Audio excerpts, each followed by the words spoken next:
வந்து கடவுள் நம்பிக்கை இருந்தால் நாங்கள் சுற்றுவோம், உன்னை கொலை பண்ணிடுவோம். ஜீசஸ் கிரைஸ்ட்டை பற்றி பேசினா உன்னை சுற்றுவோம், கொலை பண்ணிடுவோம்.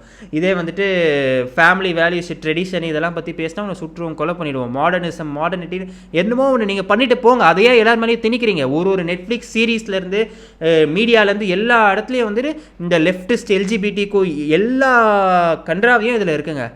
இதில் வந்து பார்த்தீங்கன்னா வந்து அதெல்லாம் வந்து சுதந்திரம். ஓகே, சுதந்திரம் நீங்கள் வச்சுக்கோங்க ஐயா ராசா, உங்களை எதுவுமே சொல்லலை. கேட்டால் வந்து இவங்களாம் வந்து ட்ரெடிஷன்னு சொல்லிட்டு பிற்போக்குவாதிகள், இவங்களாம் வந்து எங்களை மிரட்டுறாங்க அப்படின்னா. யார் உங்களை மிரட்டுறா? யாருமே உங்களை பற்றி யோசிக்கவும் இல்லை, யாருமே உங்களை கண்டுக்கவும் இல்லை.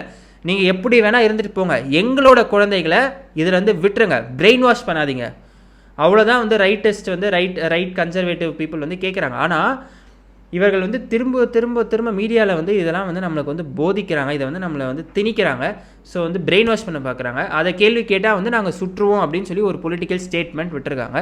ஸோ வந்து அதுக்கெலாம் யாரும் பயப்பட போகிறது கிடையாது. ஏன்னால் த ட்ரூத். இப்போ சார்லி கர்க்கோட மரணம் வந்துட்டு எல்லாருக்கும் வருத்தத்தை கொண்டு வந்தாலுமே கூட வந்துட்டு அவரை போல் பல்லாயிரம் பேரை தான் வந்து இது உருவாக்கியிருக்கே தவிர, அமெரிக்காவில் சொல்கிறேன், அவருடைய கொள்கையும் அவருடைய நோக்கமும் வந்து இன்னும் அதிக வலுப்பெற்றிருக்கே தவிர குறையவில்லை.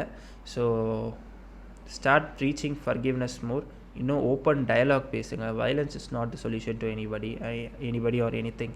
So violence is not the solution. உங்களுக்கு ஒரு விஷயம் பிடிக்கல அப்படின்னா கேள்வி கேளுங்க. அதுக்கு எதிரில் ஒருத்தன் பதில் சொல்கிறது பிடிக்கலனாலும் அவனுக்கு அந்த பதிலுக்கு பதில் சொல்லுங்களே தவிர அவனை வந்து அவன் வாயை மூட பார்க்காதீங்க. அவனை வந்து எப்படி வந்து அவனை பேச விடாமல் பண்ணலான்னு யோசிக்காதீங்க.